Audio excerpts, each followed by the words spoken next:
Hey guys, and welcome back to another episode of Voxcaster. I'm your host, Dan, and joining me on tonight's episode, we have Kier Edward Hey, how's it going? and Brian Robbie Show. Yeehaw, let's get this done. Yes, and today we are bringing you guys another Codex review. So with all the hype over the weekend and all the reviews everywhere, we're finally going to dip our toes into it and give you guys our information on it. So pretty much on this episode, we're probably just going to be going through the basic stuff. Essentially, we're not going to do a full Codex review. We're just going to do a breakdown of all the important stuff. So we're going to go through secondaries, the play companies, the stratagems, the Pantheons, the warlord traits, relics, and the psychic abilities. We'll try to jam it.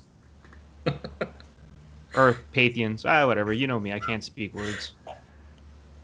For the Death Guard Codex. Yeah. But no, we're pretty much going to try to squeeze everything we can possibly into one episode. It might be a little bit of a longer episode, but hey, we'll knock it all out in one shot. And we are hoping to have a follow-up episode where we're actually going to take our time, each of us, go through the play companies and try to make some interesting combos, see what kind of army list that we can actually come up with that we think is going to be super viable. And then at the end of the day, we're going to probably just kind of compare them to each other and see who came up with what ideas and see if we probably all came upon the same one or something like that we know is going to probably see a lot of gameplay. And you might also see me and Danny throw down Death Guard v Death Guard. Okay, so this is the funny part. So before it used to be me and Brian to Death Guard, then Brian decided to sell it off to somebody, and then Kier managed to get it through another train. So it's staying in the family at least. Okay, listen. I held off on Chaos for so long. I didn't switch to Death Guard when the Engine War stuff came out. Or sorry, was it? Yeah, no. War of the Spider. War of the Spider. Yeah. Sorry. But I don't know. God knows when the Chaos Space Marine Codex is going to come, and I don't know. It'll be like September sometime. So you had to get something. Well, they seem fun, man. I mean, I don't know. What do you want me to say? It just means we're going to have a head-to-head Khorne match, a head-to-head Nurgle match, and down the road we're probably going to both get Zeech, and then Brian could just play with Slaanesh himself. So okay, let's get into this Codex review. Brian playing with Slaanesh himself. Yep, all by myself. I've heard this on earlier episodes, and we'll just leave it at that. Yeah. All right, let's jump right into it. So first thing we're going to look into is the actual chapter approvals. I'm actually kind of enjoying the fact that at the beginning of all the codexes, they're giving each of the armies their own secondaries, which just like I said, so you're going to start seeing different stuff, and not everybody's just kind of taking them out of like just a basic chapter approved book. So first one on bat, we have No Mercy, No Respite. Score 3 victory points at the end of the battle round if any enemy units failed morale tests this battle round and had one or more models destroyed by attacks made with plague weapons. I've read ahead a little bit, and I'm already seeing some combos that's lowering a lot of morale. I can see this one being used quite often, unless obviously you're running into armies that obviously don't take morale checks at all. But I've already seen some pretty decent ones to get some good points off of this. Yeah. I don't know. I wasn't overly impressed by this one. Being honest, I think there's better. Oh no, there's definitely better ones, but I mean, if depending on how you want to make your list, I can see if you want to make something revolve around this, it could work quite well. But yeah, I don't know. I mean, spending 2 CP to stop you from getting another 3 VP to auto pass morale, like it's too. I mean, you have to kill them auto with a plague weapon, and they have to fail morale. Like it's 2 conditions where I don't know. It could be fun. Next one we have is the Battlefield Supremacy. If you select this objective, you score victory points as follows. Score 4 victory points at the end of the battle if you have one or more Butak Astartes units wholly within your opponent's deployment. Kira, stop laughing. Deployment zone and one more Butak Astartes. Stop for a second. You said Butak. Is it who's Slaanesh now? Okay, I'll mute my mic. You carry on. Okay. Your Butak. Okay, so what is it? Bubonic. Okay. Close enough. Bubonic Astartes unit wholly within your deployment zone. Second one is score 4 victory points at the end of the battle if you have one or more Buctonic Astartes unit from your army wholly within 3 different table quarters. And those units are all more than 6 inches from the center of the battlefield. Scores 6 victory points instead if you have one or more units from your army wholly within each table quarter, and those units are all more than 6 inches from the center of the battlefield. Next one is score 4 victory points at the end of the battle if you control more than half the total number of objective markers on the battlefield, and there are more Botanic Astarte units from your army within 3 inches of each of those objective markers. And the last one is score 4 victory points at the end of the battle if every objective marker on the battlefield is within contagion range of a contagion ability that units from your army have. I like this one. Of the 3, it's my favorite. Yeah. I think 12 seems reliable. And I think if you could say that, that's a good secondary. I mean, anything more than 10. Because, they talk about the first one, wholly within there, wholly within yours. If you're playing any sort of aggressive units, or if Morty does have his unkillable day, and you're running Plague Burst Crawlers it's Bubonic Astarte. So, yeah, I don't know. I still feel like this is a good one. It's one that definitely, like you said, you want to get you table control. You want to be able to get to each of the quadrants and hold it as long as you can, and hopefully, like I said, deny your opponent some table advancements while you're gaining points at the same time. Yeah, I think of the 3, you can make an argument for this one. Keyword too, so you can just drop your Terminators in the back, and you're forced to try and remove them. So I feel it's a pretty solid secondary. Yeah. And the third one here, Shadow Operations. If you select this objective, then Death Guard infantry units in your army can perform the following actions. Spread the Sickness. It's an action. One unit from your army can start to perform this action at the end of the movement phase if it is within 3 inches of an objective marker that has not been contaminated. A unit cannot start this action while there are any enemy units, excluding aircrafts, within 3 inches of the same objective marker. The action is completed at the end of your turn. When this action is completed, you can choose one of the following. Roll 1d6. On a 4-up, that objective marker is said to have been contaminated. The unit performing this action suffers d3 mortal wounds, and that objective marker is said to have been contaminated. Score 3 victory points at the end of the battle for each objective marker on the battlefield that has been contaminated by a unit from your army. So the only thing with that one I can see is obviously there can't be enemy units. You're going to have to actually clear it off before you can actually do it. But once it is done, then, hey, you're getting points. But obviously it can only be used really if you want to... I'm just trying to see. The 4-up part seems a bit excessive. But I think... wouldn't go that route. I'd take the mortal the way wounds. It's an either or. You can either roll a dice, and on a 4-up you contaminate it, or you contaminate it, but your unit takes d3 mortal wounds. Yeah, because reading it doesn't seem like you can get rid of the contamination. If it's contaminated, it's staying contaminated. No. Once it's contaminated, it stays. Yeah. It's essentially a deploy scramblers. Now there's a few things. It's an action, and you can only perform, aside from raised banners, you can only perform it once on one objective. So if you want 15 points from this, that means every turn there has to be an objective that you completely own in your movement phase that isn't contested, that you can then contaminate, and then on top of that you're taking d3 mortal wounds, and the unit's performing now in action, so they can't do anything else. Yeah, it's very tough. I could see this being something where if you were in a tournament game and we're playing an obviously weaker opponent and you felt very strong about your chances of winning, I feel like this could be a good way to pick up victory. Tough to Eldar. Well, not so much that, but I mean the way I imagine Death Guard playing is not the way this objective plays, because I don't see you being on 5 objectives.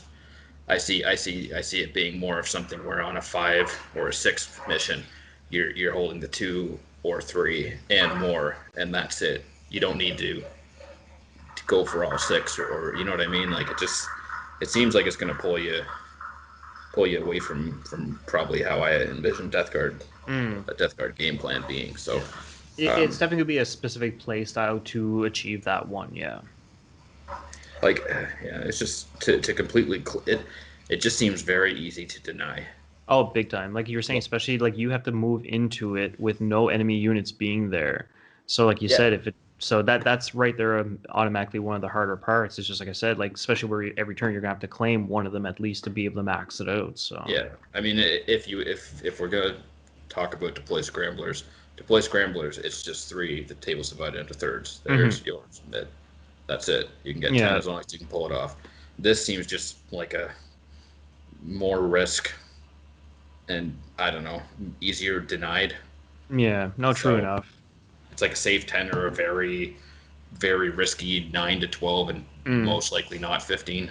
No, unless you table your opponent. Of the three, I think the battlefield supremacy one was the best, the despoiled ground or whatever. Yeah, I would say that one first for me. Yeah, then I don't see either. I don't really see me picking the other two ever, to be honest. As it stands, anyways. Yeah.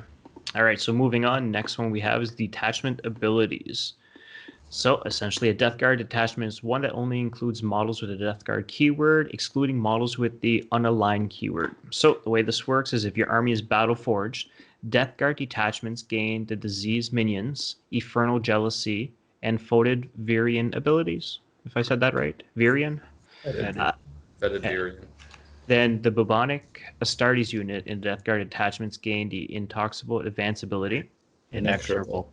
Yeah, that's why I bring you guys This on. is a spelling lesson. We're just here to... And the third one is Plague Marines and Poxwalker units in Death Guard detachments gain objective secured ability. This ability is described in the core rulebook. So pretty much let's go through as the disease minions. You cannot include more Plague Followers units than the bubonic Astartes core infantry units in each Death Guard detachment in your army. That's one that I keep hearing a lot of people.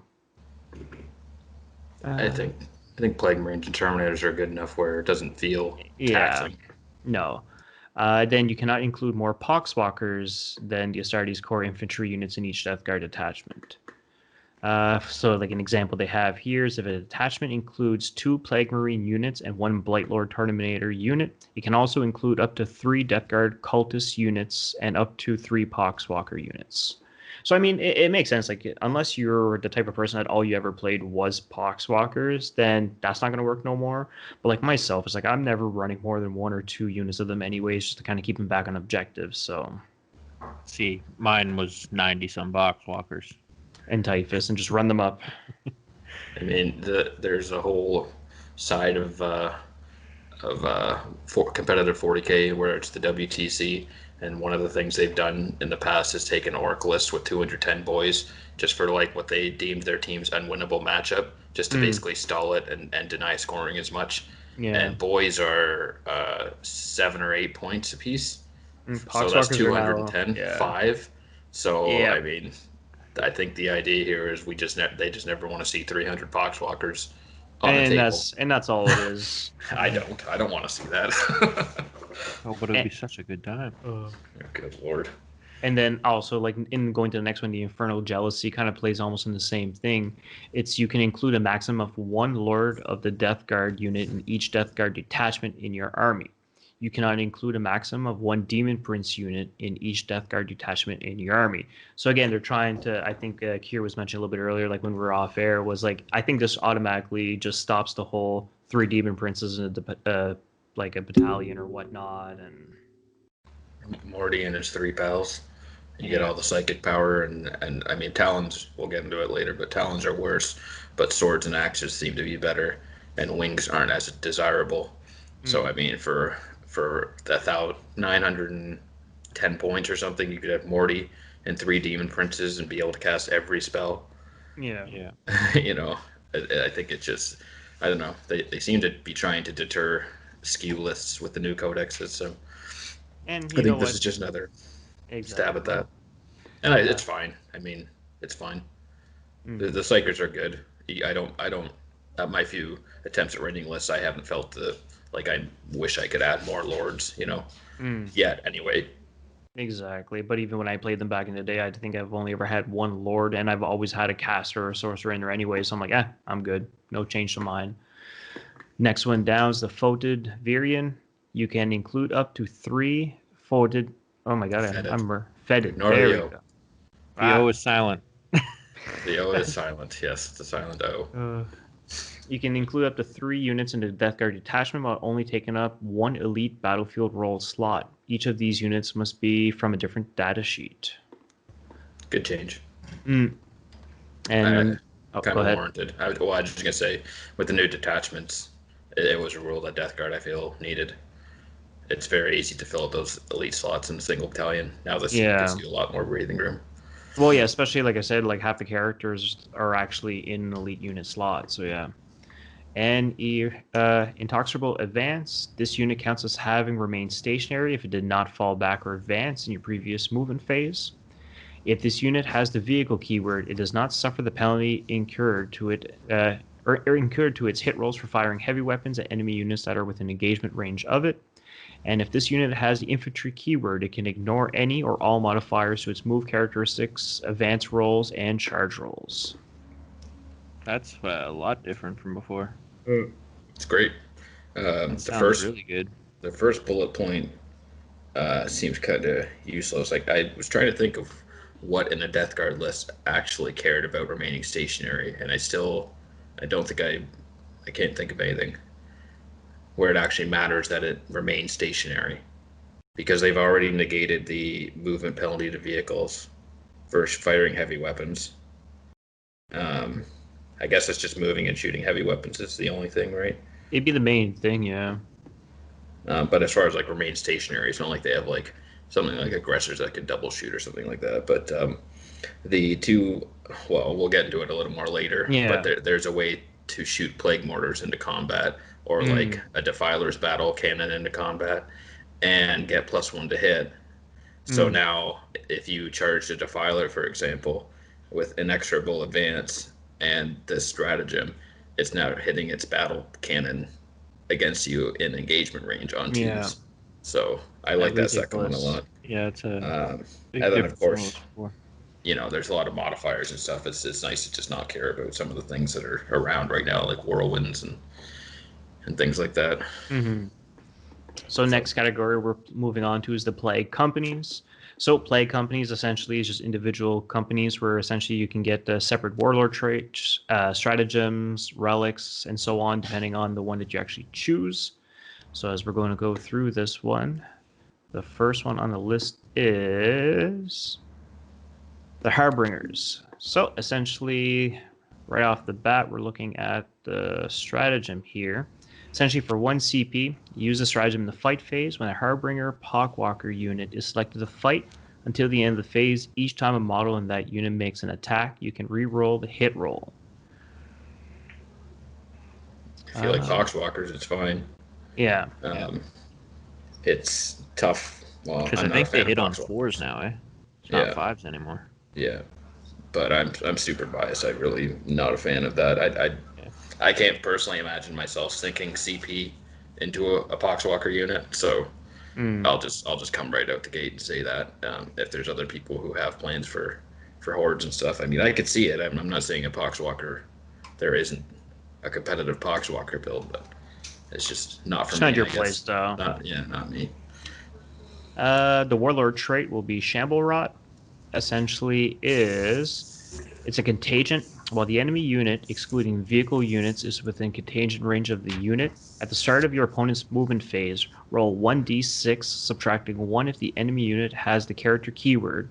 On a 4+, that enemy unit suffers 1 mortal wound, and on a 6, the enemy unit suffers d3 mortal wounds.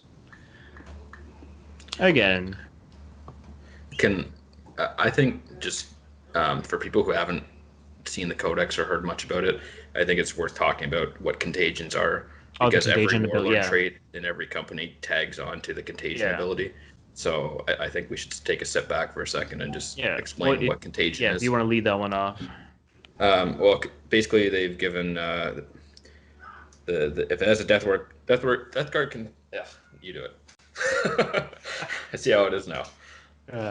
I don't have the actual page right in front of me, but essentially what is the containment range is essentially every turn is going to be going up 3 inches, and every time there's enemy units within the bubble of contagion range. I do believe it's -1 to their toughness, and now. Okay, got it. So if every unit from your army has the Death Guard keyword, this unit gains the following ability: Nurgle's Gift, which is its contagion.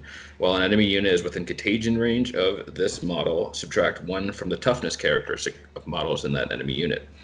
Contagion abilities affect enemy models or units within contagion range, which changes per battle round.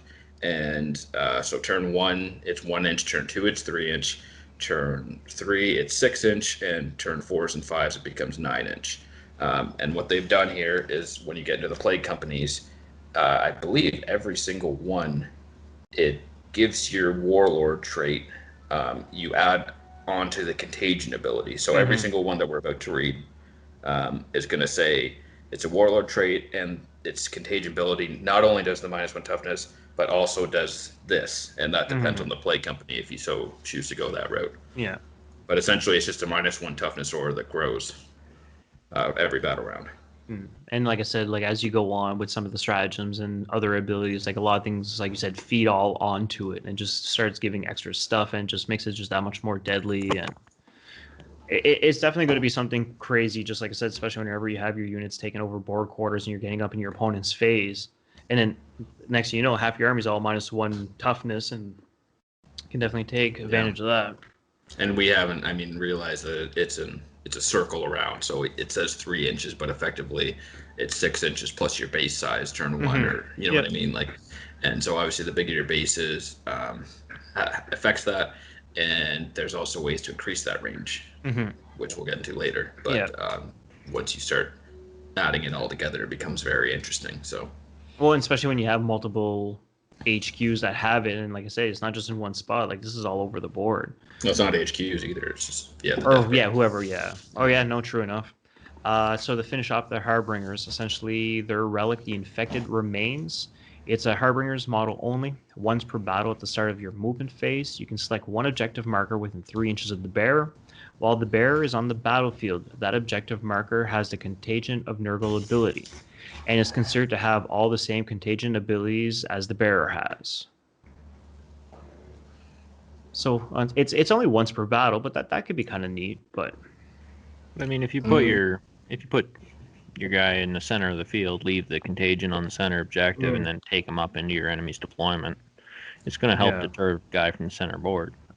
Yeah, I think it becomes interesting around turn 3 when you're actually getting a 6-inch bubble around that objective, and like if you're going to go with Harbingers, I think you could take this and definitely find use, but this isn't going to be the thing that sells me on choosing. Like, no, you're not going to choose that company over just because of that. Yeah. This seems to be like if Poxwalkers are your thing, exactly, then this is where they belong, sort of thing. So I don't really see much that, you know. Yeah. All right. As we move on, so actually, if you want to take over, Kier, on the next one, we'll get Brian to do the last one on this page. Okay, so this one actually I like a lot. It's called the Inexorable, and so it's stratagem. It costs 1 CP. It's called Ferric Miasma. Use the stratagem in your opponent's charge phase when an inexorable unit from your army is declared as the target of a charge. Until the end of the phase, subtract 2 from charge rolls made for any unit that declares a charge against that inexorable unit. So it's reactive, and I like that. Especially with the boards being, like I said, there's a lot of terrain now. So like I said, if you're behind a barrier or something and you're already getting a couple of minuses from that, you start throwing this on top of that, and where a basic 7-inch charge now turns into a 7 to 9 to 11, and that's what I like right there is the 11, because you're going to get deep strikers that are going to want to come in, and they're going to be, we're an 8-inch charge or whatever, and you can pop this on. I mean, it just says an inexorable unit. So if you have a Plague Burst Crawler or a 5 Plague Marine sitting in your backfield, and these guys come in, these Zephyrim squad or whatever, now you have to roll an 11. Even with Miracle Dice, you could fail that. That's the same thing with the Dark Prince strat for Emperor's Children, or whatever, the auto 6-seared Charger Advance or whatever. Honor the Prince, yeah. So even Honor the Prince, I mean, you have to roll. If you come in a Deep Strike, you still have to roll a 5 or a 6. You fail that charge. So I think there's strong... I think that has some strong utility. The Warlord trait, Ferric Blight. So, in addition to the contagion, when an enemy unit is within contagion range of this unit, each time an attack is made by a friendly, inexorable model against that enemy unit, improve the armor penetration characteristic of the attack by 1. I was talking before we went on air about this one. A lot of things in the Death Guard Codex are Neg 2, and there's a lot of things floating around that ignore AP 1 or 2. So if you're going to go this route and you're going to go with this Plague Company, I do like that. I like it on, obviously it has to be on more of an aggressive warlord, like a demon prince or a beat stick, something of that sort. But I mean, getting to AP3, and they just FAQ'd it too, because there's a lot of thing about doctrines and stuff, and how basically they GW has officially stated that when the attack is allocated, you add up the armor penetration, and that becomes the number. Because for a while people were saying, oh, it's neg 1, and then you allocate the attack, and then you roll, but I ignore neg 1, so it actually becomes 0, and then becomes neg 1 and becomes 0 again. There was this weird interaction that was happening. I think it has been resolved for a little bit now, but just in this past FAQ, I think they really concrete answered that. So now you're at neg 3, and in almost all cases, that's going to force the invul, and that's going to ignore these AP modifiers, so I quite like it. And then, to add on top of it, it's your contagion aura, which you can boost the range of that ability. So, I mean, having a demon prince sitting there with essentially a 24-inch wide bubble where everything's doing an extra AP. I mean, that's crazy. As it starts to stack up, I feel like it becomes very strong. I mean, now you even have neg 2 plague knives. You throw trench fighters on them; they're all kitted out. Like, I don't know, I like it. No, I think it's a good warlord trait. And then the last thing is the leech spore casket, which is the relic. The inexorable model only. Each time an enemy model is destroyed as a result of an attack made by the bearer, select one friendly inexorable vehicle model within 18 inches of the bearer, and that model regains 1 lost wound. No more than 3 wounds can be regained per turn due to the relic. I do like the fact it's each enemy model. So like if it's a unit, you just take out like 3-4 guys, like you're healing up like a plague burst crawler up to 3 wounds. And yeah, I looked at this, and when I originally saw this list, looking at this company, with the -2 the -2 charges and the warlord trait, the first unit I actually thought of was bloat drones, which are vehicles. So now you can get them in there, get their hands dirty. They're neg 3, and if your warlord's killing stuff, he's healing them. Yeah. So I think there's a nice little combo there. Yeah. And you're talking about with the flesh mowers on them. Yes. Yeah. Oh yeah. The flesh mowers are. I have some cool conversion ideas for some bloody flesh mowers, but we'll get into that later. I got 7 bloat drones sitting back. I was thinking of selling 3 of them off. Now I'm like, yeah, nope, time to do some conversions. I might take one of those off your hands if. It's like before Brian let go his army, he was trying to get a couple off me. So. Yes. So Brian. The next one here is Mortarian's Anvil, and the stratagem you get with that is Relaptic Assault. Use a stratagem in your opponent's charge phase. When an enemy unit finishes a charge move, select any number of Mortarian's Anvil units from your army that are within 3 inches of that enemy unit. Until the end of that phase, the selected units are eligible to perform heroic interventions as if they were characters. Ooh. So that's a pretty interesting one to get your army in combat. Give them the double D, the Death Shroud dogpile. Oh yeah. Yeah, it's strong. It's very strong. I mean, you pair that with the contagion aura, they seem like an army that you just really don't want to charge. No, you don't want to get close to.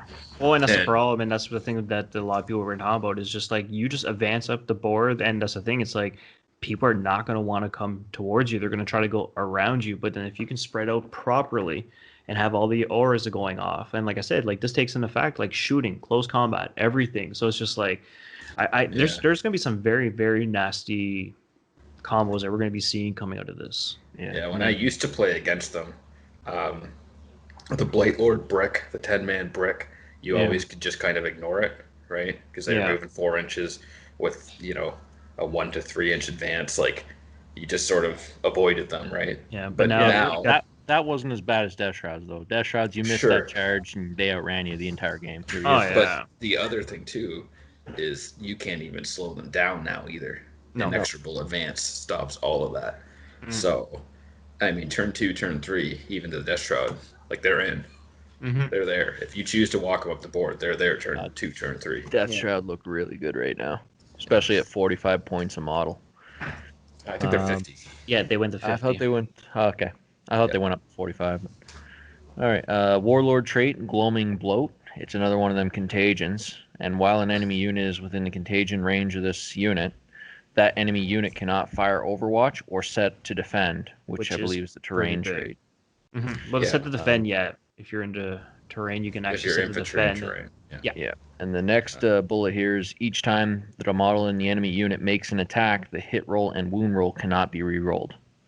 That's huge. Stops command point rerolls. Yeah, it does. I just want to say that so that people hear it. As worded right now, you can't even CP reroll that. I don't know if that was their intention, but there's another part of the book where they talk about turning off reroll auras, and here they distinctly say you cannot reroll it. Mm-hmm. So you start thinking about certain things like Meltas. I whiffed and rolled a 2. Too bad. Well, that's your number, bud. This Warlord trait. I mean, this is one of the ones. There's 2 that I've heard talked about a lot from Morty, and this is definitely one of the leading contenders. Mm-hmm. Especially like the no Overwatch against certain lists, and ignoring set to defend. So it's like I can't Overwatch. How does that affect Tau? It shuts them down. Kill Tau. I mean, let's see. This enemy unit. I would say that enemy unit cannot fire Overwatch or set to defend. So I'm assuming it's whoever he declares target of the charge. So in the instance of Tau, I think everybody else will still shoot. Yeah, if they weren't declared, right? Yeah. But his base is so big, and I think Greater Good's only 6 inches. So even though it doesn't fully stop it, it definitely neuters it a lot, right? Yeah. Like you said, the biggest unit. Yeah, exactly. You charge the Riptide, right? Yeah. And then get right in there. Shoot your breachers. That's fine. Yeah, but I think that's something that's going to have to be read upon a little bit more because, like you say, it just says the enemy unit cannot fire Overwatch. It doesn't say the targeted unit. It just says the enemy unit. Well, I think, and I know it's one of the contagion range. It's just within contagion range. So any unit, and again, going back to that, as the battle round goes on, eventually for the greater good doesn't even. Yeah. Well, eventually for the greater good doesn't even outrange it. Right? Yeah. So, I mean, I think to me it seems fairly clear cut because again, it's just adding on to the contagion ability. So whatever the contagion, whatever gets -1 toughness at that time, also cannot fire Overwatch or reroll. That's how I sort of interpret it. But it's so strong. I think this on Morty. Well, it's like you got certain players who play Iron Hands who can Overwatch on a 4-up with their fucking Eradicators. That aren't going to be able to do that anymore. And maybe that's why he's on the episode right now. That's probably why. No rerolls. And the next thing in here is the relic, Warp Insect Hive. Mortarian's Anvil model only. Each time the bearer makes a melee attack, you can reroll the hit roll, and you can reroll the wound roll. So that's pretty good as well. Mm-hmm. Yeah, but it's just for the character with the relic. But I mean, I'll take that on a Damon Prince. Oh, hands down. It's a good time. They're better now too. I mean, their base. You can't reroll against me. Malefic Talons are worse, but their base profile, they got an extra attack. They're base 6 now because of losing Shock Assault. So I mean, even swords, axes, like great. No, they definitely got much better. All right, so next one we have is the Wretched. The stratagem we have here is the 7-fold blessings. Use the stratagem before the battle. When you are mustering your army, select one Wretched Psyker model from your army. That model knows 1 additional psychic power from their chosen discipline. And once per psychic phase, you can reroll 1 psychic test taken for that model. I said it earlier. I think there's definitely an argument to be made for just a patrol with 5 Plague Marines and a caster because. I honestly, of all the spells, if you're running Morty, I feel like Miasma is the one you definitely don't want a chance. Like you need Morty to get Miasma. That's like part of the whole thing, right? So I think there's an argument to be made here. We're just grabbing 1 Psyker and putting it in kind of like I mean, the only thing I'll say against it is as a whole. Well, I'm sort of jumping ahead, but if you have the CP to do it, Yeah. but there's been some changes to CP where if you have other plans involving Terminators, you might not actually have the CP to do it. So Yeah. Next one we have is the Warlord trait, Eater Plague. Where are we at here? Another contagion. So while an enemy unit is within contagion range of the unit, each time an attack is made by a friendly wretched model against that enemy unit, an unmodified hit roll of 6 automatically wounds the target. Bolter spam, man. That sounds fun on Poxwalkers too. Yeah. When I first read this, Poxwalkers. yeah. When I first read this, I thought a combi bolter, 10-man Terminator brick. Oh, hands down. Putting out 40 bolter shots, unmodified 6s, and I believe there's ways to get them to just reroll hits. So you could definitely target a chunky model and just fish for 6s. And even though it's no AP, I mean, you force even Leviathan or something to take enough 3-up saves. Stuff's going to get through. You know what I mean? Like, and that's what it is. I find that's what I've kind of noticed with the 9th edition. It's just its massive fire will take out anything that you want to go down, essentially. Yeah. And then for the relic, we have the Demon's Favor. So it's a wretched plague caster model only. The bearer's pestilence fallout ability is replaced with the following ability: Tortured of Putrefaction.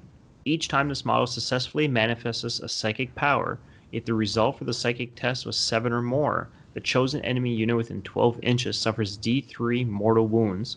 Otherwise, the closest enemy unit within 6 inches suffers 1 mortal wound. Yeah, I had to read this one a few times because it sounds weird at first. But what it's saying, just to clarify, is the otherwise is talking about if your psychic test result is less than 7, then you only do 1 mortal wound to a unit within 6. But if you roll over 7, it's D3 mortal wounds to a unit within 12. At first, when I first read it, I was like, why? It sounded like they were saying, like, you had to be sick. The enemy model had to be 6 to 12 inches away, and if they were closer, they only suffered 1. And I had to read it. It's not my favorite wording for a rule. I don't like how they just like they should have went ahead and said if it was successful but under a 7, then something like that. Yeah, but it's just like a separate sentence that just says otherwise if the model's within 6, it only suffers 1 mortal wound, which sounds like the D3 is limited to 6 to 12 inches. But what they're saying is if the psychic test is less than a 7, then you can only put a mortal wound on a model within 6. Yeah. I'm sure tons of people caught that. I just didn't, so I felt the need to put it out there and sort of try to add some clarification to it. It definitely is worded kind of weirdly, but yeah. And if you want to take on the last one here.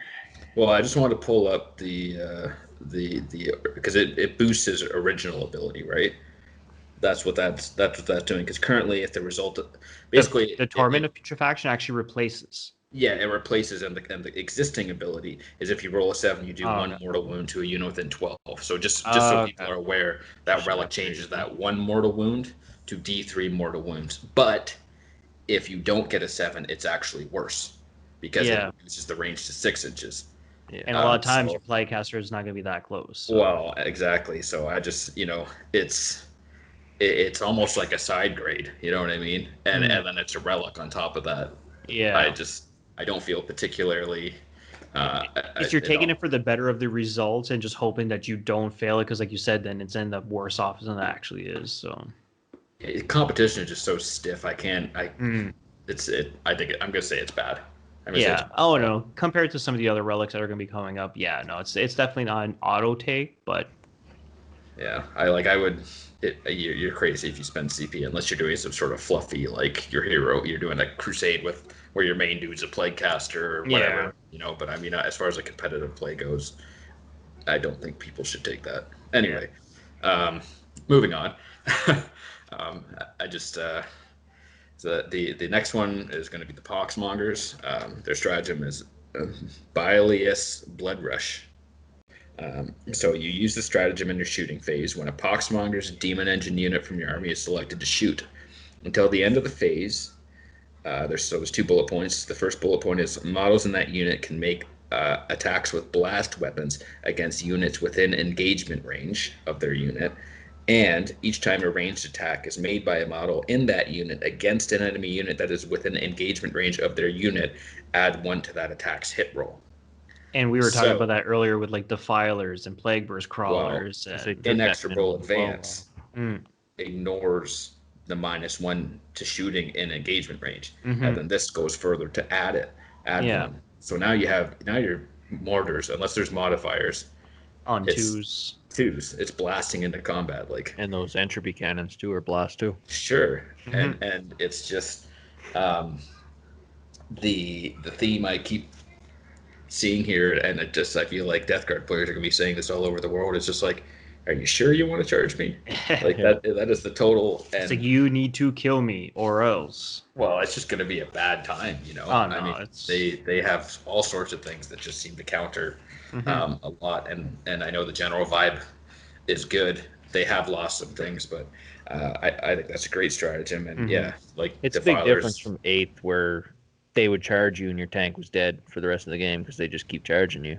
No, it's now true. You're able to shoot in combat, which was huge. Now this strat's allowing you to shoot your blast weapons, and those entropy cannons went D3 plus 3. And you're hitting on 2s now instead of the 3s. Yeah. It's good. I like. If I had the models, I would definitely try a triple Defiler Poxmonger list, or at least detachment or whatever. It just seems fun.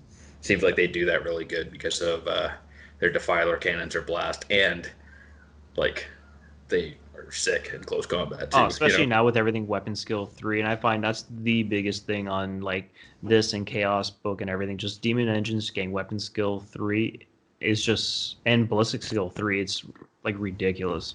Yeah, I quite like that combination. The Warlord trait is Sanguous Flux. And it is, while an enemy unit is within contagion range of this unit, subtract 1 from the leadership of models in that enemy unit, and subtract 1 from combat attrition tests taken for that enemy unit. So there's a strat, most people probably heard about, but a -4 strat that you can now take to -5. So this does have play against, say a Custodies list or something like that, where, even now 3-man squads or Blade Guards or something, you can almost make it so they auto fail, right? Yeah. Now I think, if I'm not mistaken, Space Marines ignore combat attrition test modifiers, but subtracting 1 from those rolls is actually super nice, because if they're failing on 1s and 2s, now it's a 50% chance that model's going to fleet. No, it's true. One of my favorite lists to run right now is Bile Possessed, and I can say for sure that if I'm running a squad of 17 and you basically make me fail my morale, and then 50% of those models left are fleeing, like, that can hurt. It hurts. It's situationally good, just because, like Space Marines, for example, ignore combat attrition tests, and that's actually the part I like more about this, is subtracting 1 from those rolls once morale has failed. But and then, the relic here, we have the new Ironclad Furnace. I'll just read how it's worded. So it's Poxmonger models only, and the bearer has the following ability. The Ironclad Furnace. In your command phase, you can select 1 friendly Poxmonger's Demon Engine unit within 6 inches of the bearer, and until the start of your next command phase, the model in the unit has a 4-up invulnerable save. So, fine.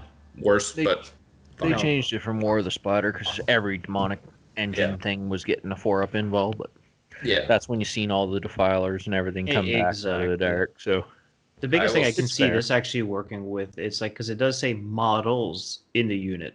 So again, if you have like 3 Blight Launchers in the unit, they're all going to get the invul save this, or Blight Haulers. Sorry. Yeah. So I mean, that I will think work. they got a wicked points increase, so. Yeah, they went up quite a bit, actually. Well, you're going to see 3s now. You're not going to see 9 anymore. That's exactly. what I think. But I will say, even though it is clearly a nerf, it is nice to not feel like you have to have all 3 Plague Burst Crawlers like balled stuck up together in one spot. Yeah. So, it's kind of like, it's worse, but at least you don't have to worry about that anymore. And for me personally, like one of the things I was envisioning for Dutch Guard list was just on your 2 backfield objectives, 1 Plague Burst Crawler on each, surrounded by either Poxwalkers or Plague Marines, as just something to hold your backfield and not really care where you are on the board, kind of thing, right? So now I'm not limited to this little 12-inch bubble. Mm-hmm. Okay. Yeah. All right. If you want to jump on the next one, Brian, the Ferryman. The 6th Plague Company is the Ferryman. The stratagem on droning wings. Use a stratagem in your command phase. Select 1 Ferryman Fetid Virion model from your army. Then select one of that model's aura abilities. Until the start of your next command phase, add 6 inches to the range of that model's selected aura ability to a maximum of 12 inches. Okay. It's decent. I like it. Well, this is the one thing that seems like it saved the Foul Blight spawn, because I believe he is an aura of Fight Last, if I'm not mistaken. It's Fight Last, and it got shrunk down to like a 3. Yeah, so you can add it back up to 6 inches. Let me just double check this. I'm going to scroll through. You guys keep going on. On the Warlord trait, the droning. The droning is a contagion. While an enemy unit is within contagion range of this unit, at the start of your opponent's movement phase, have that enemy's unit's move characteristic until the end of the phase. No, that's good. Like I said, anything that you can stop people from moving further to gain board control, well, that hurts you and me, like the Eldar players, because we have wicked movement. Now you're having us, so they're almost able to catch us. But that's the thing. As long as you can stay out of the contagion range, like early on, like I said, it's turn 1's only 1 inch. Exactly, it's late game that you really want to get around. With hopefully you just take the warload before that. But late game, usually we're down to nothing. Yeah. That's how it plays. But yeah, I can see it hurting armies that are trying to kite them now. You're not going to kite them as much. So the Foul Blade spawn isn't actually an aura. It's a targeted thing. Oh, is it? Yeah. And it's, you pick a unit within 3 inches. Okay, so they changed that, because it used to be just a 7-inch aura, I do believe. Yes, but I thought there was something Mortarion could do. Anyway, the having movement is hilarious in some incidents. For example, if you get a Death Guard character, there's a few orc units that are surprisingly slow. Boy's base move is only 5 inches. Mech guns only move 3 inches. Oof. So you could park this on the other side of a wall, and it's your contagion aura ability. Yeah. And if you can out-loss this mech gun and just stick it there. You know what I mean? Like any slow units. And then on top of that, let's say for example, if you boost the contagion range by 6 inches to 12 inches, and this is adding on to that aura. So now if something's 12 inches away and you're sitting there, you can have its movement. So let's say it moves on 5, so it becomes 2.5, 3 inches. Mm-hmm. This person's sitting there thinking, oh, I'm going to move up to him 6 inches. I'm going to do a 6-inch charge. And now you've just turned that into a 9-inch charge because you've gutted their movement, right? Yeah. Like, I think there's a lot of, like, if you start boosting up auras, so the stratagem is you're picking a character in the command phase, right? If I'm not mistaken. Or is it a character or a unit? It just says select 1 Ferryman Fetid Virion or whatever, Virion. Okay, so those are the elite characters. So if you can basically look at your situation and say, who do I want to screw over based off where my guys are? If your Foul Blade spawns in the middle of the board and you want to boost his contagion up to 12 inches, and now all of a sudden, those orc boys are like, we can only move 3 inches, and now we have to make it. You know what I mean? Like, there's some... Yeah. And I mean, I know one of the main candidates, there are basically 2 things that are highly disputed for Morty. It's either this one or the other one that we were talking about earlier.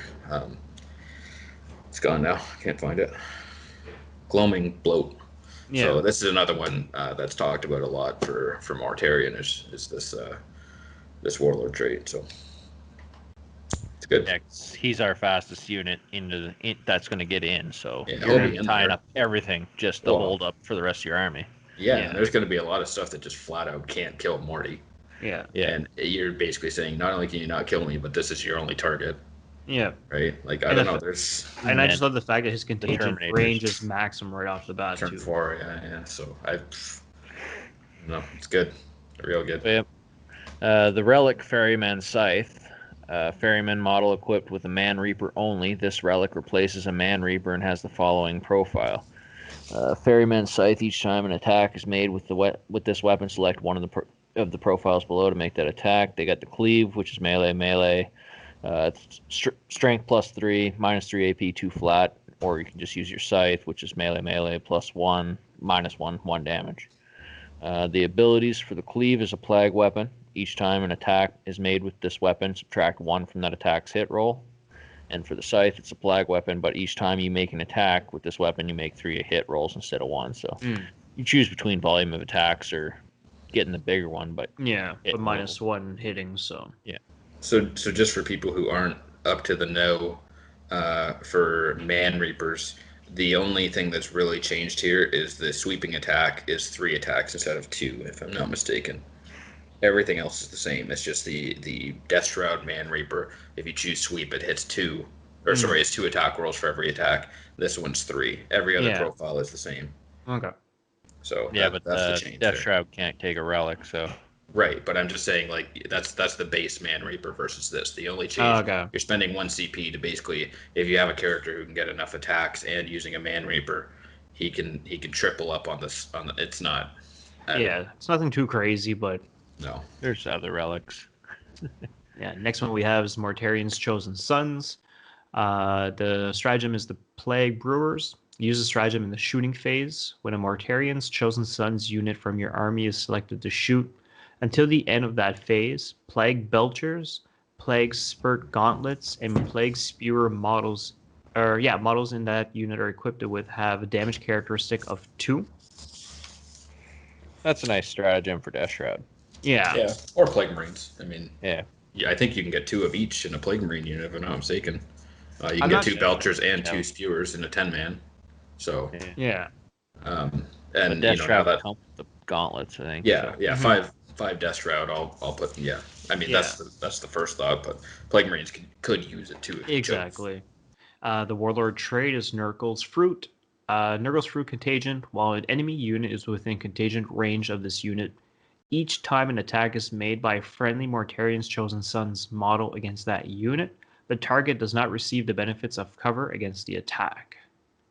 Yeah, so you put this on the guy that's deep striking in with the Terminators that you're putting the Plague Brewers stratagem on. Yeah. So that they're not saving on 2s against all those 2 damage flamers. Yeah. It's basically fuck you intercessors. So. And then for the relic is the Vomitrix. Again, Mortarian's Chosen Sons model equipped with the Plague Sprayer only. The relic replaces the Plague Sprayer. Yeah. Essentially, it's a 12-inch range, assault 7, strength 7, -3, 2 damage. It's a plague weapon. Each time the attack is made with this weapon, the attack automatically hits the target. Does anyone else, when you hear the number 7 in this codex, just kind of have that whole like, oh, they said the number? It's just like, Yeah. But the change to this, for those who aren't aware, is traditionally the gun is an assault D6. And this relic makes it a flat assault 7, so which is huge. Yeah, strength 7, -3, 2 damage. And as Brian said, it's the weapon of the Foul Blight spawn. So it's a nice buff, assault 7. And I mean, there's a nice little combo here because I think the Foul Blade spawn's only like 4 power level or something. So he could be the guy that you put Nurgle's Fruit on and give this relic to, and he drops down with the 5 Death Shroud. Like there's a play here, and I think a lot of people. Strike though. What's that? I don't think Foul Blight spawn can deep strike. Well, that's why I said the 4 power level. You put him in reserve, right? Yeah. But, going through reserves. Because I know one of the big negative things that has sort of been spread around about the Codex is so many people love running 3 Foul Blade spawns. I think there is still use for 1. I think there's enough resources in this book to make 1 good. And as we talked about earlier with the Demon Princes and the limitations and the Poxwalkers and stuff, this is just another one of those things where GW just doesn't want you to spam stuff, right? So Foul Blade spawn was the thing, and they basically cut the legs out from under it, right? Now you bring 1 and that's it. Exactly. Yeah. So. All right, so we'll jump right into stratagems, and actually, I'll get you, Brian, to start this up. Yeah, the first stratagem here we have is trench fighters. It's a use this stratagem in the fight phase when a Death Guard Plague Marines unit from your army is selected to fight. Until the end of the phase, each time a model in that unit fights, it is equipped with. If it is equipped with any plague knives, it makes one additional attack with one of its plague knives. So there was some of those plague companies that would really help this strat, but yeah, I mean your this general is trench fighters. But yeah, this was in the Psychic Awakening. I'm not sure if it's worded exactly the same, yeah, but I sold my Death Guard right when that came out. So the the one I like it for is if you I'll pull it up here real quick. The Inexorable. If you do decide to run an all Plague Knights Plague Marine unit, you can give the Warlord that trait where if you're affected by his Contagion aura, you now take an extra AP. Now you're giving all those Plague Marines an extra attack too. So I like it. I mean, I think there's definitely, you know, there's when we get into data sheets, we can talk about it more. Yeah, but Plague Marines, they've sort of done this very awkward thing that highly contradicts their ideas and their conversations about speeding up the game. So this is an argument to say, well, just run that unit with plague knives, and that sort of makes up for it and gives them some punch. So I think it's a good strat. I think it'll definitely see play. Yep. The next strat we have is Creeping Blight. Use this stratagem in the fight phase when a Death Guard unit from your army is selected to fight. Until the end of that phase, each time a model in that unit makes an attack with a plague weapon, on an unmodified wound roll of a 6, that attack has an armor penetration characteristic -4. Yeah, so again, if you want to combo it, Yeah. I can't really. It's just Death Guard units, so I mean, even Poxwalkers, you could buff them up, and now you're getting those 6s. They're becoming -4. It's kind of a thing, right? But no, like I said, you even do trench fighters with Creeping Blight right there off the bat. Good, yeah. It's fine. I mean, I Space Marines have something. Sorry, White Scars, excuse me, have something similar, and I never really found a use for it. And it seems like Death Guard have had all their melee weapons and stuff sort of come in line with what Space Marines have gotten. So I don't know if this one. I like trench fighters more. Yeah. And I mean, fishing for using I don't know. There's enough involves and stuff. It's hard to justify this particular stratagem, but it's one of those things. Like if you're up against like Terminators or something that has like a 2-up armor save, and you just really want to try to get as much extra out of it, I can see maybe popping the 1 CP forward. Like I said, throwing with trench fighters, hopefully dish out as many 6s as possibly can just to get the extra armor penetration. But yeah, like Storm Shield Terminators on the -4, you take 1 to a 5. Like it's definitely, it's just not like it's not an auto use every single time. Yeah. Anyway, the next one we got is Fire Fever. Use a stratagem in your shooting phase when a Death Guard Hellbrute model from your army is selected to shoot. Until the end of that phase, the model can only target a single eligible enemy unit, and each time an attack is made by that model, add 1 to that attack's hit roll and add 1 to that attack's wound roll. That's pretty good, because I remember there was something similar in the last edition, but I think what it was is if you chose the one unit, you got to shoot twice, I think it was, or something like that, or... There was Crazed, where if you took a wound on a 6, you could shoot. And then there was Fire Frenzy. And I haven't run Hellbrute for so long, I couldn't even tell you off the top of my mind. But I think I can't even remember what their weapon skill was and all that stuff. I think this but no, I just mean like actually in like the last like actual Death Guard Codex, there was a stratagem for the Hellbrute. But no, this one's actually good. Just add 1 to the attack and hit rolls. Like it's... Yeah, so the CSM one, you were right. If it doesn't move, it can fire twice at the closest. Okay, and that's what I thought. Unit. Yeah. But this is good. I mean, if adding 1 to your hit and adding 1 to your wound, it's gonna do its work for 1 CP. Well, yeah. If you're the guy that runs Hellbrutes, anyway, I don't see a lot of them in Death Guard. But. No. I'm actually, I like Hellbrutes. I like the models. I think they're super cool. Dreadnoughts are awesome.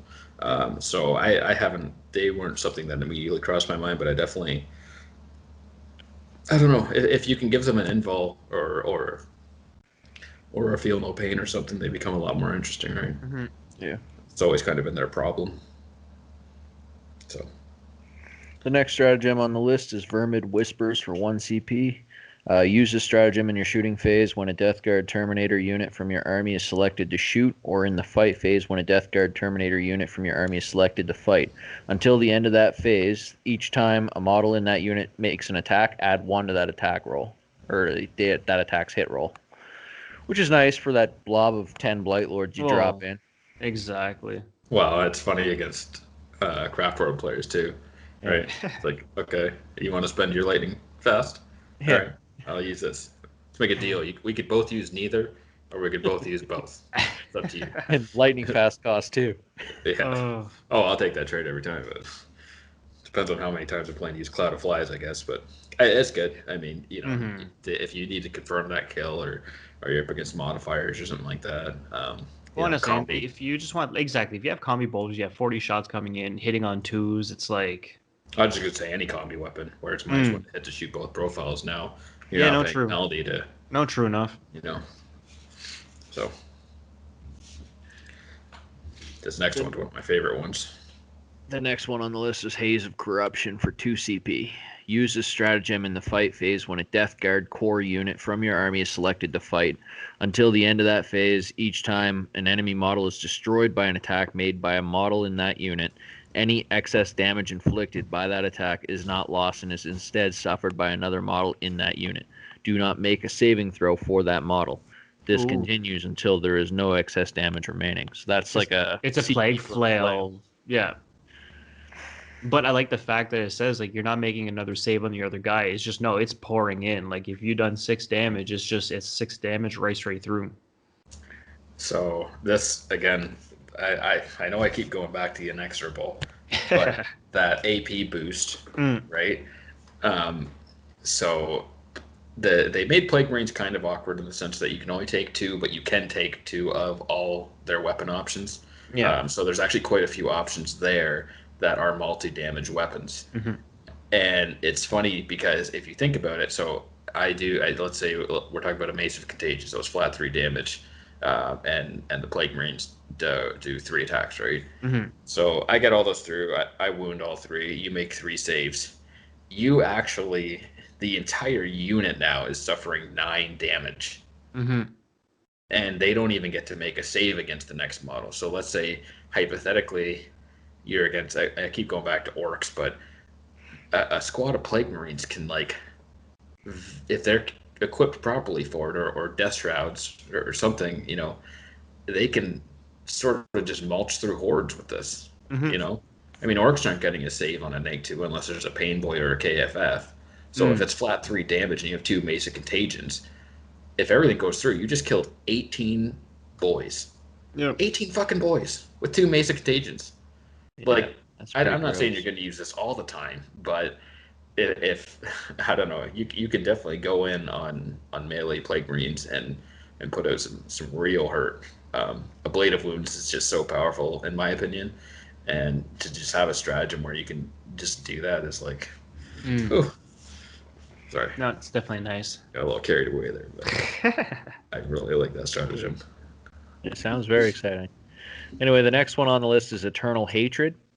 Use this stratagem in your shooting phase when a bubonic Astartes infantry unit from your army is selected to shoot, or in the fight phase when a bubonic Astartes unit from your army is selected to fight. Until the end of that phase, each time a model in that unit makes an attack, add 1 to that attack's hit or wound roll. Yeah.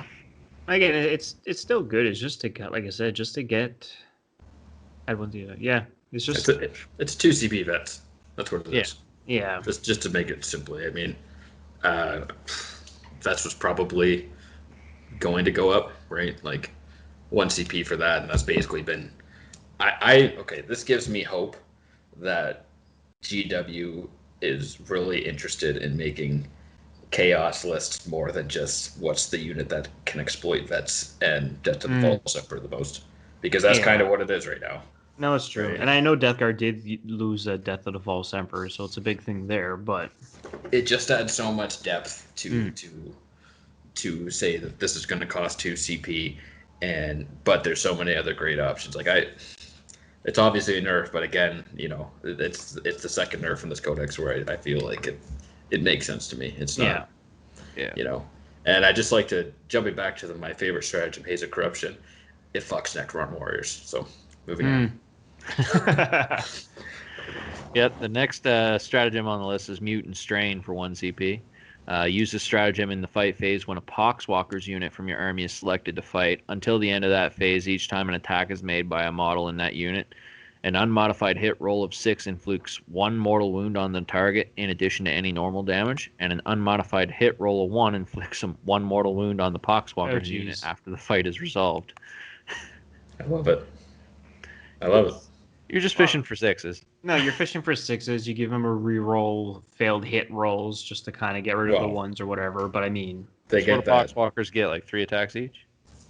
I think it's only 2. Yeah, I think it's just 2 on them. But if you run them as harbingers, they have the strat to reroll hits. So exactly, there you go. Your margin of error. Well, you can greatly negate the 1s at least. Yeah. I'm not gonna say pick up all the dice and try and get a 6. This might be one of those things where you just reroll the 1s, but.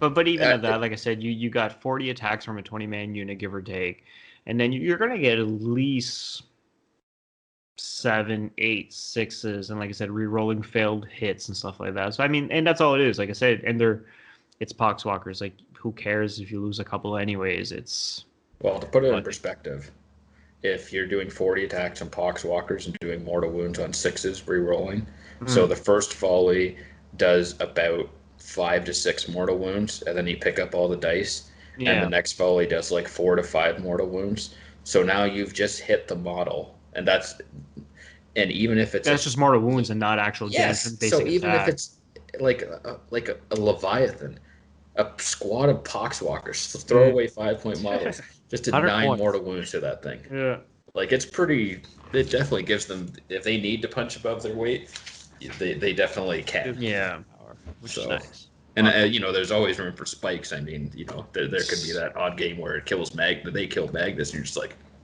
well, what the fuck? But it could happen, right? I mean, it's dice. Oh, and this thing, as long as if you can roll well or not. And who cares? I mean, okay, 3 Poxwalkers died, whatever. I just greatly did. I bracketed your Lehman Rust twice. It's like with Poxwalkers. Yeah. So I like it. Yeah, it's fluffy definitely. Too. The mortal wounds on 1s is hilarious to me. I quite like that aspect of it. Makes it fun, right? They hit themselves. Yeah, they do it. Anyway, they do it for popping up. The last stratagem on this page is Diseased Effluence. Use this stratagem in your command phase. Select 1 Death Guard character from your army, excluding Daemon models. So no more Demon Prince on that one.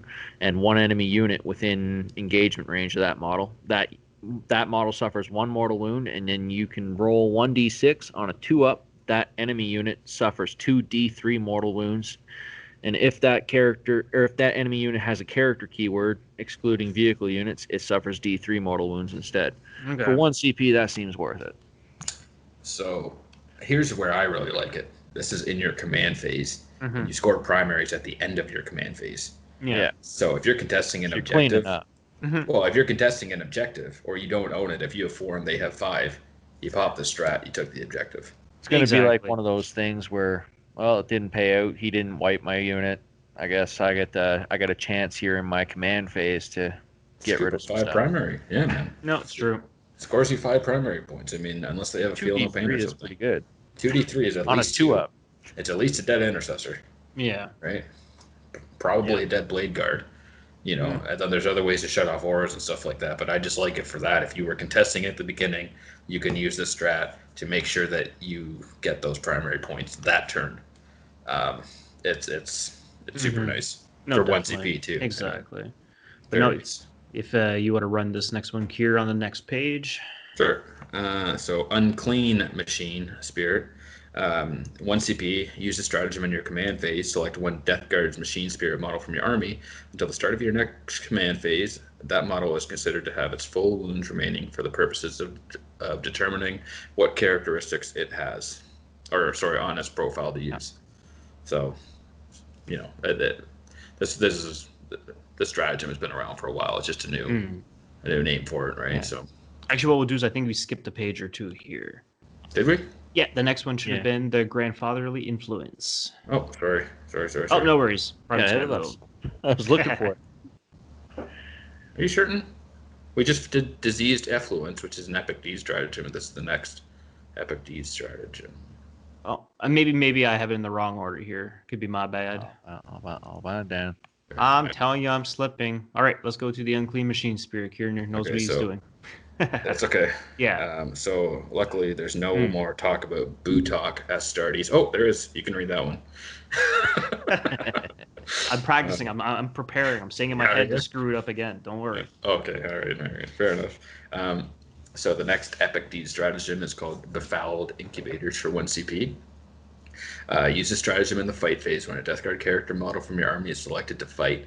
Until the end of that phase, each time an enemy model is destroyed by an attack made by that model, roll 1d6. On a 3+, that enemy's model unit suffers 1 mortal wound after your model has resolved all of its attacks to a maximum of 3 mortal wounds. Sorry, well, it says in parentheses or brackets, a maximum of 3 mortal wounds can be inflicted per phase via the stratagem. So, just another way for you to not build anti-horde and still be anti-horde. And so it's use it in the fight phase.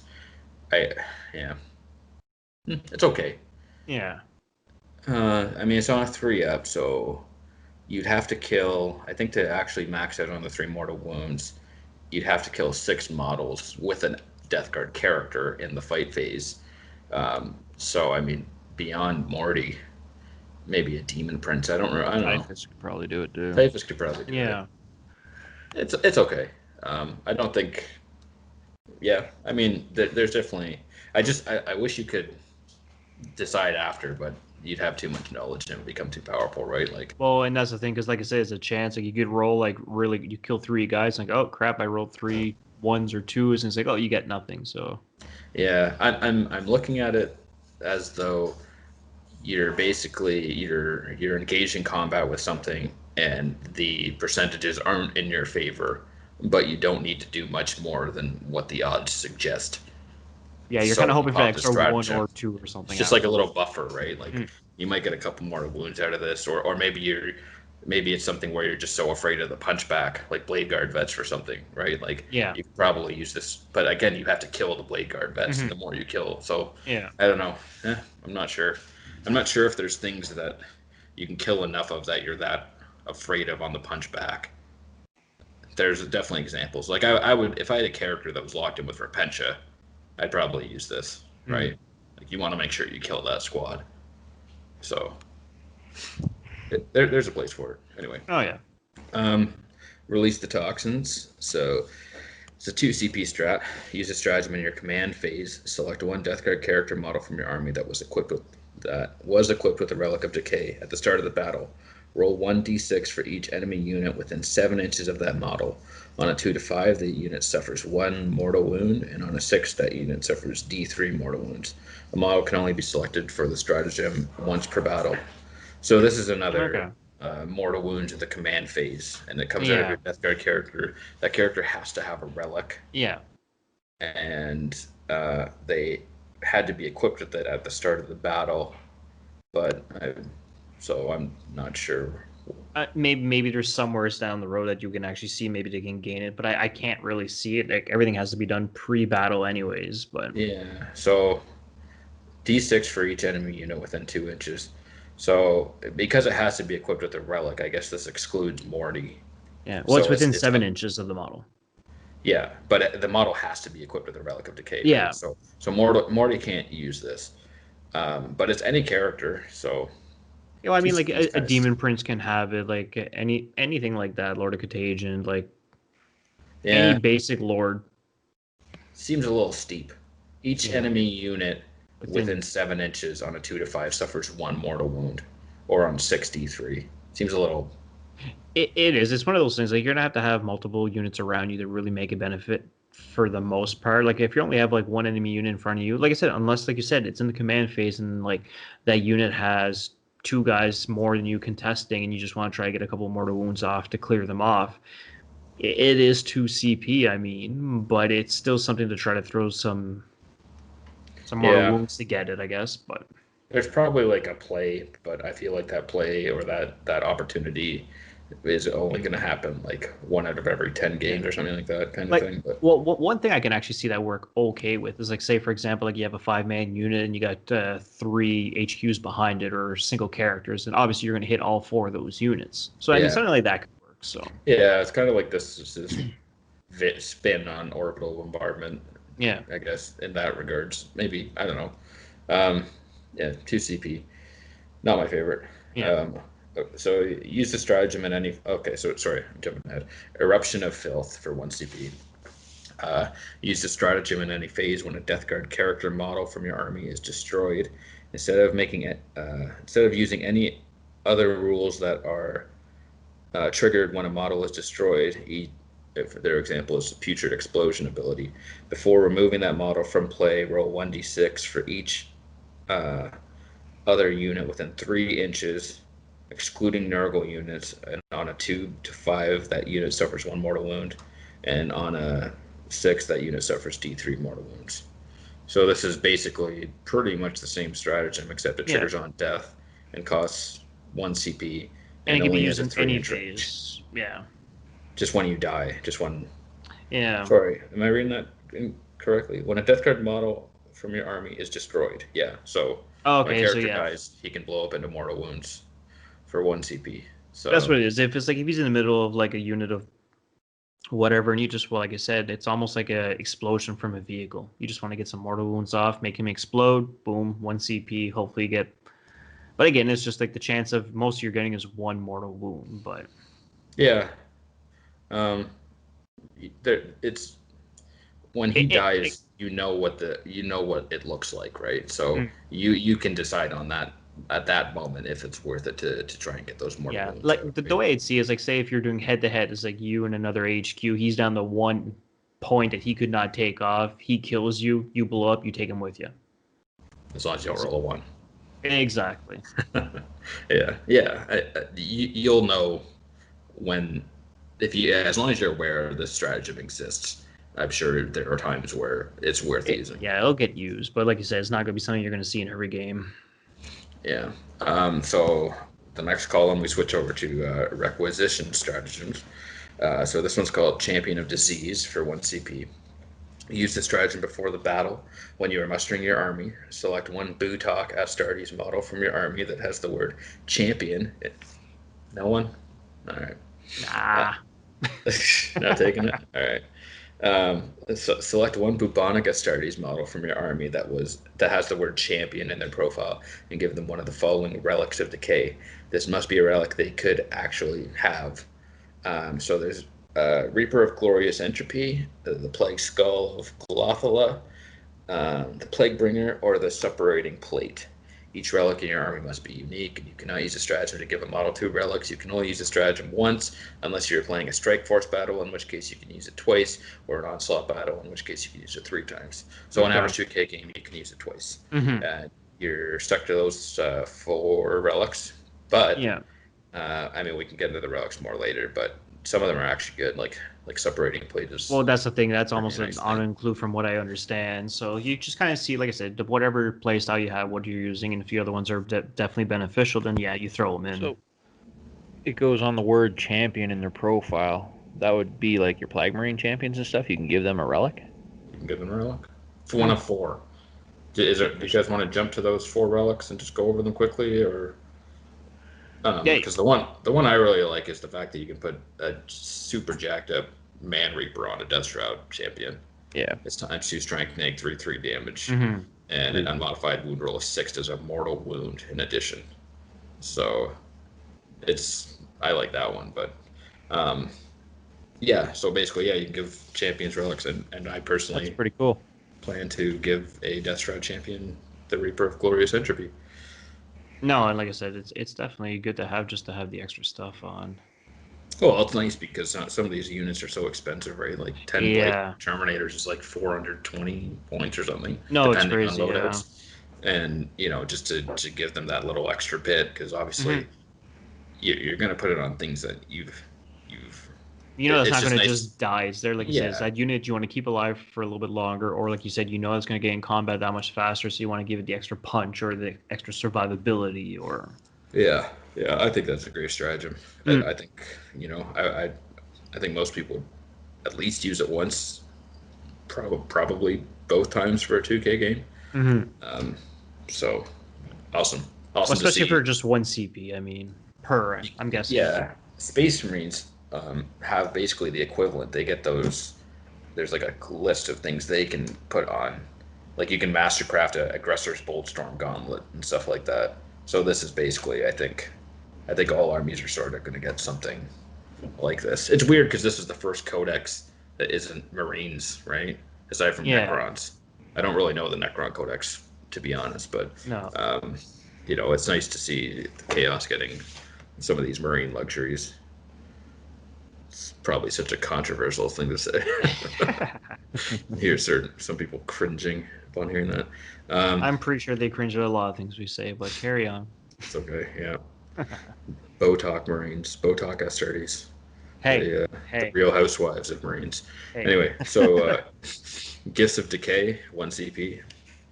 Use a stratagem before the battle when you're mustering your army if your warlord has the Death Guard keyword.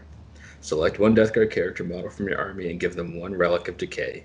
Each relic in your army must be unique, and you cannot use a stratagem to give a model. It's basically the whole thing. And anyway, 2K game, you can use it twice on your warlords. So. No. The biggest thing I see with this is they took away that 3 CP to give the second relic out. You can use a stratagem again for 1 CP. Yeah.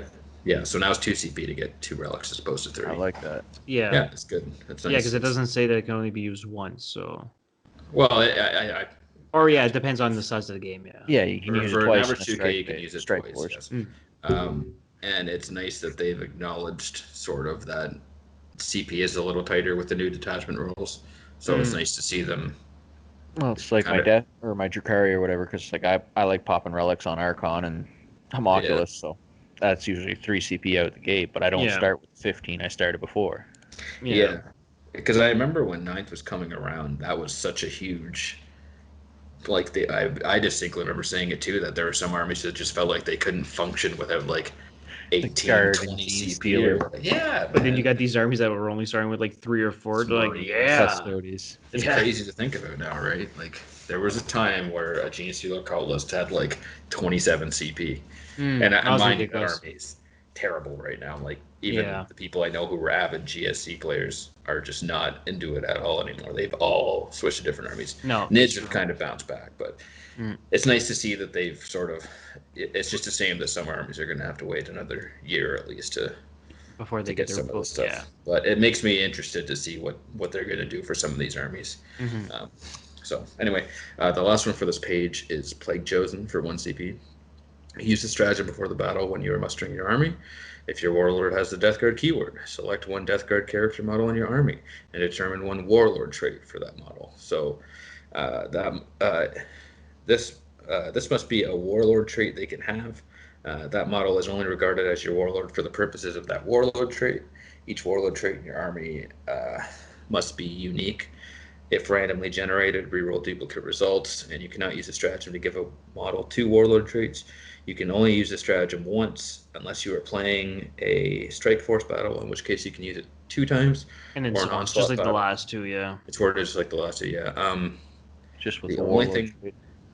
The only thing here is I'm certain that there are Marines Space Marines can definitely take more than 1 warlord trait. Yeah, it's been a thing, yeah. Yeah, and they've limited Death Guard and specifically said each warlord trait in your army. Where did it? I swear I read this somewhere just now. That model is only regarded as your warlord for the purpose. Each warlord trait in your army must be unique, and you cannot use the stratagem to give a model 2 warlord traits. So it's right there. Yeah. So Mort is the only one who's going to be decked out sitting there with 4 warlord traits. Yeah. Must be nice. Well, I tell you. Right, so that's 1 CP. So it's nice to, you can spend 2 CP to grab an extra 2 warlord traits. And I definitely think that that is worth it. So. Nope, definitely. So we'll jump to the next page. I'll jump on here. So next one down is going to be grandfatherly influence. Use a stratagem before the battle. When you're mustering your army, select one Death Guard Chaos spawn unit from your army. Add 1 to the toughness characteristic of models in that unit, and that unit has the Disgusting Resilient ability. If that unit contains 3 or fewer models, the stratagem costs 1 CP, otherwise costs 2 CP. Okay, so like I said, it's kind of like throwback to what it was during... Just giving your Chaos Spawn -1 damage. Yeah.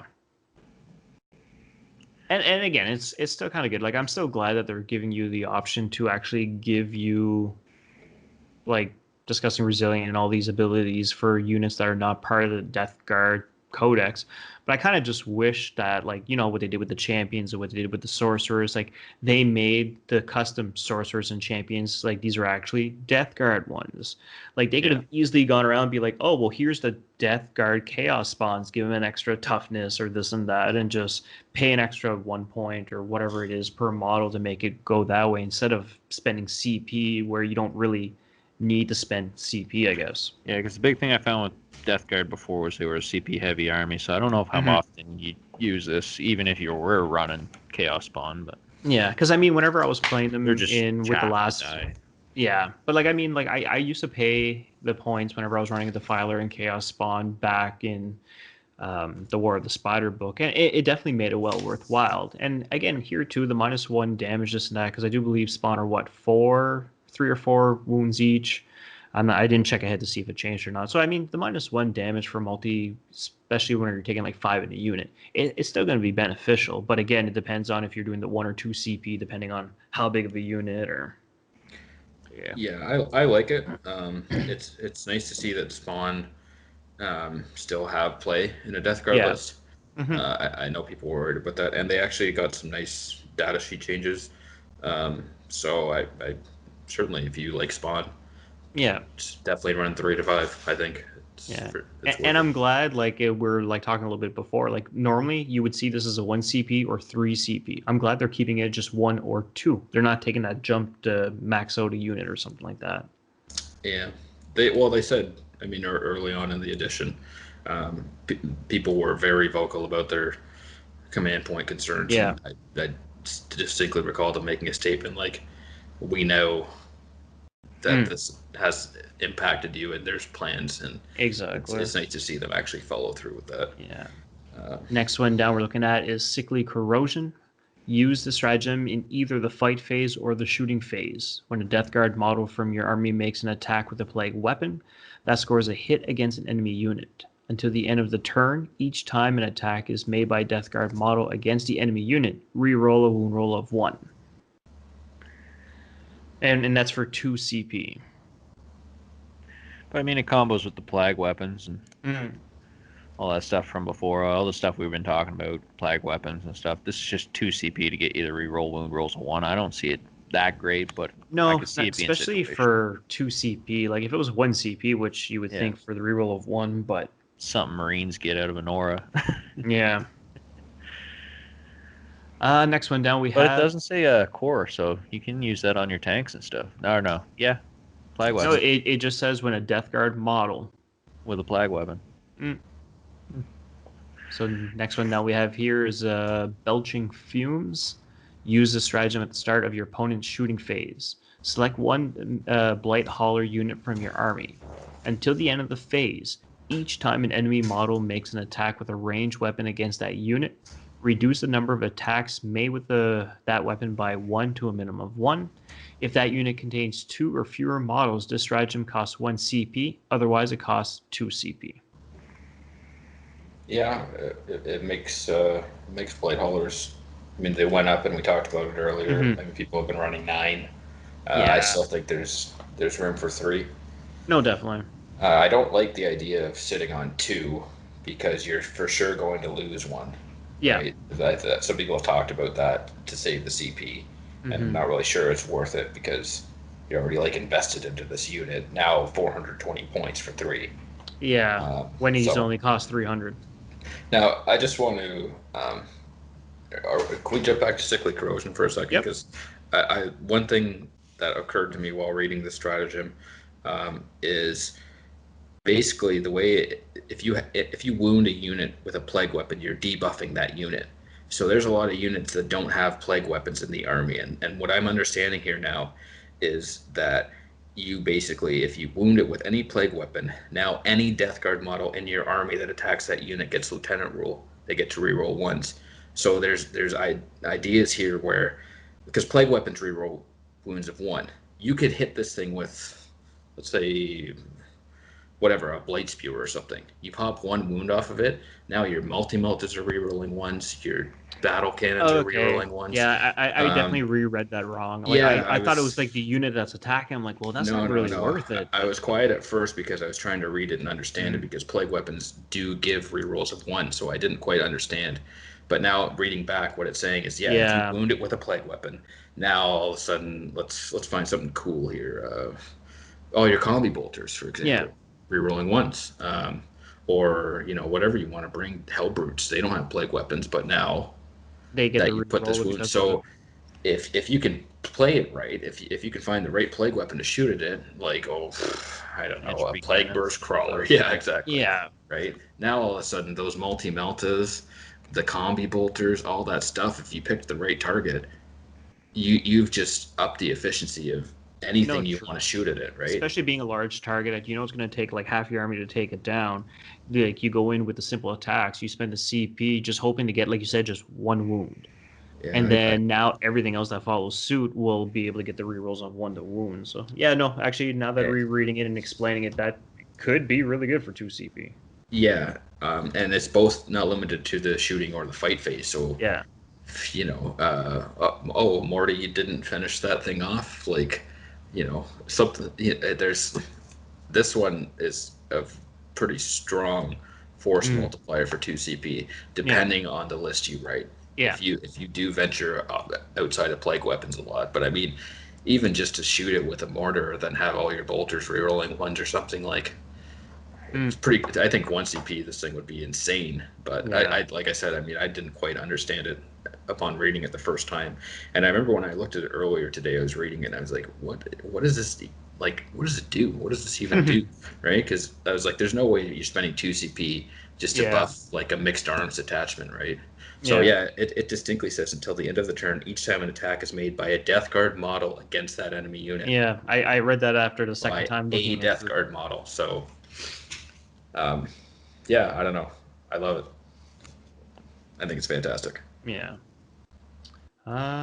Pretty much next one is Blight Bombardment. Use this stratagem in the command phase. If a Death Guard warlord from your army is on the battlefield, select 1 point on the battlefield and place a marker on that point. At the start of the next command phase, roll 1d6 for each unit within 6 inches of the center of that marker, adding 1 to the unit being rolled for as an infantry, and subtracting 1 if the unit being rolled for is a character. On a 2 to 6, the unit suffers D3 mortal wounds, and on a 7+, that unit suffers D6 mortal wounds. The marker is then removed. If your warlord has the Lord of Vigilance keyword, the stratagem costs 2 CP, otherwise it costs 3 CP. You can only use this stratagem once. Yeah, it's your classic orbital bombardment sort of thing. If you can find, there will be times, I mean, it's kind of like if someone decides they want a castle, this is in your pocket, right? So yeah. I mean, it's nice. Again, it's in your command phase, and you score primary at the end of your command phase. So, I mean, there's definitely, this can be used to pretty much immediately get you victory points. Yeah. And there's several strats like that. So you could use this. Oh, it didn't, or sorry, you start with the other strat because it's only 1 CP. Mm-hmm. Didn't kill enough. Okay, let's pop this. You know what I mean? Like, it's nice to have in your pocket. No, it is. And like I said, it's just nice to have, like, especially being in the command phase. And like you were saying, now that you're scoring at the end of it, it's giving you that chance, like you said, to do the little extra when need be. Yeah. But I don't know. We still have... We're only like halfway through the strategy. Yeah. Deadly pathogens, relics, psychic. Yeah. Well, I say what we're going to do here. Let's call this an episode right here. We pretty much gone way longer than I actually thought we were going to. And if we were going to cover everything else, I do believe we're going to probably hit way over the 2.5 hour mark. So let's call it quits here. And what we'll do is we'll continue on from the next episode from where we left off. And depending on how much time is actually left on the next episode, we can get ready, like we were mentioning a little bit earlier, where we can get play around with some lists or even go over some big changes done to some of the actual data sheets themselves to take us deeper into another episode. Yeah, and we still have a lot to chew through. Yeah, I'm skipping ahead here. I'm just like, man, there's a lot, but it's just, it's so good. Yeah. Okay, so let's call it a night for right now. So Another hey guys, thing I'd like to add to your before you do our exit, I'd like to say if you guys have any questions on this Death Guard stuff, let us know and we'll try and answer you if we got time next episode. Well, also there's a Discord. And actually, that's what I was just about to shout out. Essentially, what I'll do is, in the description below, I'm going to put the new Discord that we have on.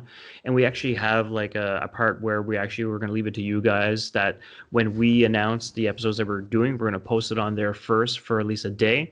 If you guys have any questions that you would like to be asked on that episode while being re-recorded, we will actually go on there, grab from it. We'll try to answer it as best as we can and then have it in that episode. So.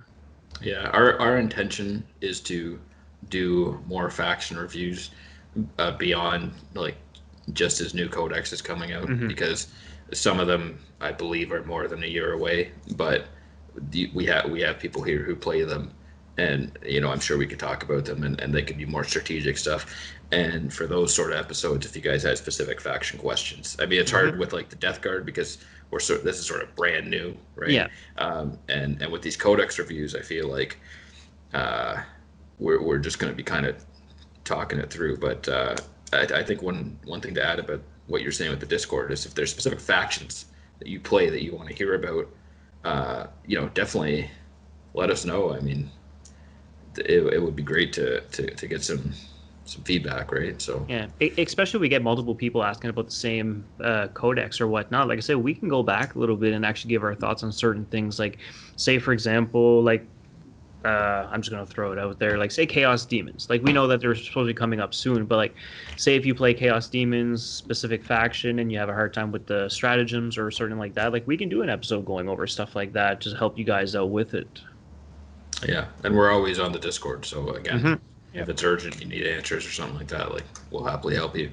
None of us are claiming to be GT winning players, but it always helps to have a second, third, fourth, fifth opinion on things. Another opinion, see how a guy reads it. And exactly, and if it's not even us, like a lot of the guys in the community are very helpful with it too. So if they actually jump on, like maybe there's actually somebody there that actually has been playing that army for the last 10 years and could just give you like 10 times more information than we can. They're also going to be there to help you out because on the Discord, on top of what we're talking about right now, we have a lot of sub factions on what we're talking about, and there's always somebody on those talking about different stuff. So if it's not us, it's going to be the community that's going to help you guys out. Yeah, man. All right. Well, thank you guys very much for joining me for tonight. And then we'll get on the next couple of nights, record part 2, and hopefully we'll have that out to you guys soon. Have a good one, guys. Yep. Thanks. Have a good night, everybody.